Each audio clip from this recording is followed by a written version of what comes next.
بسم اللہ الرحمن الرحیم۔ السلام علیکم۔ عربی لوک داستانوں میں ذکر ہے کہ اگر تم الو کے پیچھے جاؤ گے تو یہ تمہیں تباہی کی طرف لے جائے گا۔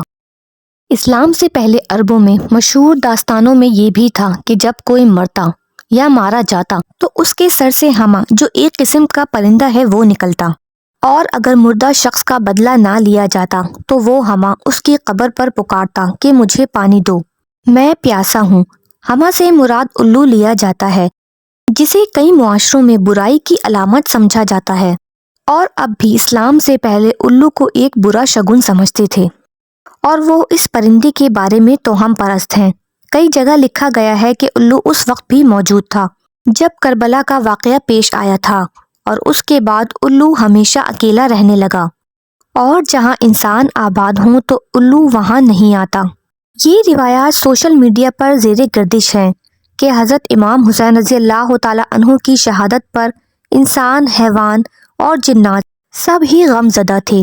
جب حضرت امام حسین رضی اللہ تعالیٰ عنہ کو شہید کیا گیا تو ہر طرف خون کی سرخی پھیل گئی، یہاں تک کہ آسمان بھی 3 دن تک سرخ رہا۔ تمام پرندوں میں الو وہ پرندہ ہے جسے حضرت امام حسین رضی اللہ تعالیٰ عنہ کی شہادت کا بہت افسوس تھا، اور اس نے انسانوں سے ناتا توڑ لیا۔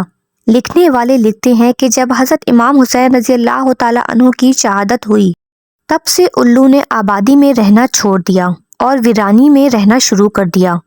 الو صرف رات کو باہر نکلتا ہے اور دن کو وہ تنہا ویران جگہ پر اکیلا رہتا ہے۔ جب حضرت امام حسین رضی اللہ تعالیٰ عنہ کو شہید کیا گیا تب الو نے قسم کھا لی تھی وہ اب کبھی آبادی میں نہیں رہے گا بلکہ تنہا ویران جگہ پر رہے گا، اور اب الو رات بھر تنہا اکیلا رہتا ہے، رات بھر غمگین رہتا ہے، یہاں تک کہ صبح ہو جاتی ہے۔ حضرت امام حسین رضی اللہ تعالیٰ عنہ کی شہادت سے پہلے الو آبادی میں رہتا تھا، اور جب بھی کوئی کھانا کھاتا تو الو بھی پاس آ کر بیٹھ جاتا اور لوگ اسے بھی کھانا ڈال دیتے۔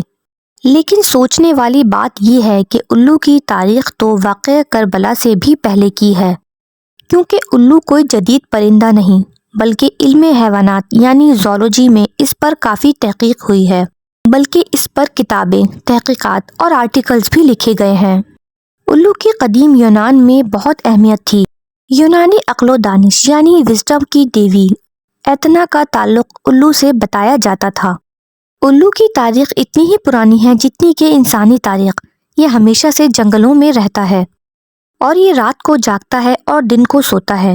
الو کی رات میں جاگنے کی وجہ سے قدیم یونان میں الو کو عقل و دانش کی علامت سمجھا جاتا تھا۔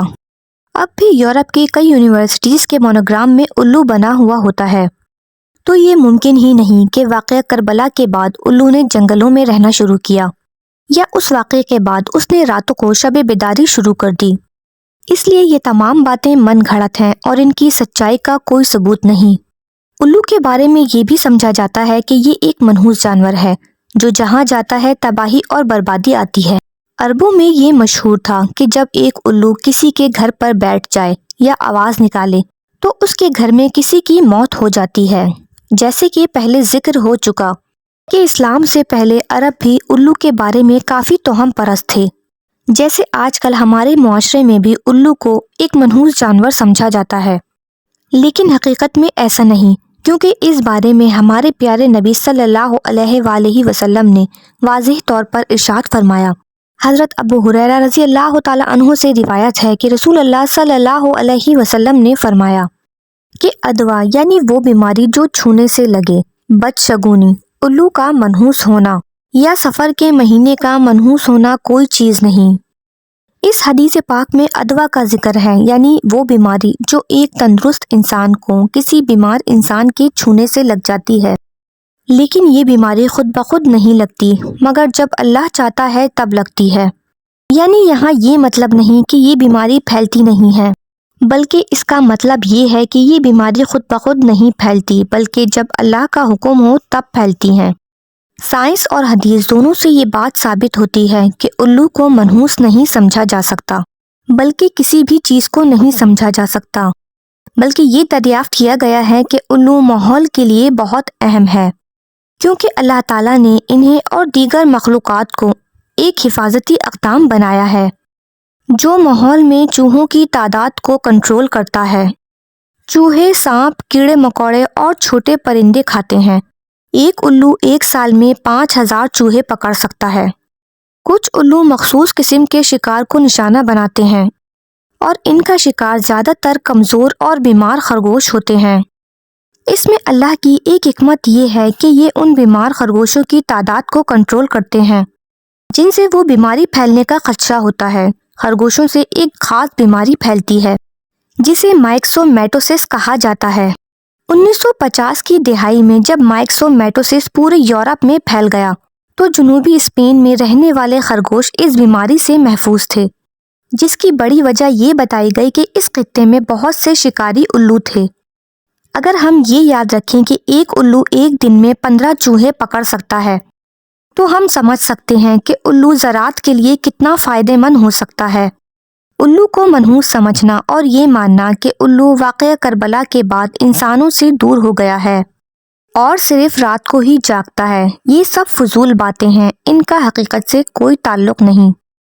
اللہ ہمارے عقیدے اور عمل کی اصلاح فرمائے اور رسول اللہ صلی اللہ علیہ وسلم کی سنت پر عمل پیرا ہونے کی توفیق عطا فرمائے، آمین۔ ویڈیو کے آخر میں درود پاک پڑھنا مت بھولیے گا۔